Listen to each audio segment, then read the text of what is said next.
During development, you don't always get to chase down every idea that you want to. And with Impact, we had an opportunity to go back and revisit some of those choices, and we really wanted to make it almost a scary experience where players, squads have to get really close together to perform. So we wanted to find both a visual hook and a visual theme, as well as something that really had tremendous impact on the gameplay. So we filled the whole environment full of this thick smoke and embers floating through it, and really trying to nail that kind of on fire feeling. And at the same time, what that's doing is it's actually bringing all the sightlines in, so the dynamics of play are much more claustrophobic, right? You can only see sort of a few meters in front of you. You can't see all the way across the map, so you don't quite get a read on what the opponents are doing. So we wanted to make sure that denying them that information in the gameplay was really going to change it up for them. Support players can't just sit there at range. They're going to have to get actually a little closer to the fight than they're probably comfortable with. We've replaced the 2 long shots with bulltalks, which is going to prepare those support players really well. Then we've also brought the overkill into the map. And the drop shot over on the side has replaced the torque. And those snipers, well, the snipers might be screwed.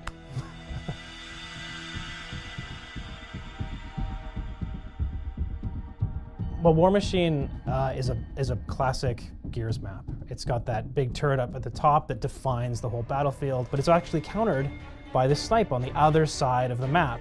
And the fight for snipe is super unique amongst almost all the Gears fights. You've got like this awesome fight around the snipe over inside sandbags, but you've also got this sort of fight over top of it from all the support fire.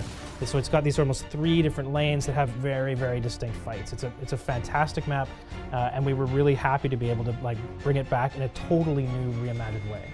We still wanted to keep that idea of War Machine, that it's this place of preparing for a battle, but it's now set in a new cog settlement instead of an old one. So now everything's shiny and new, and there's displays with all the traveling information on it.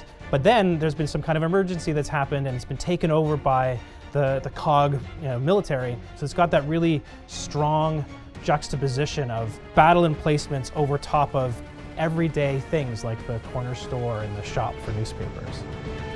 We haven't changed the weapon layout. We've wanted to stay really classic. So you've got the torque in the middle, you've got the 2 frags on the sides, you've got the snipe down deep in the pocket there, and then up top we've got the turret that defines sort of the entire shape of the map.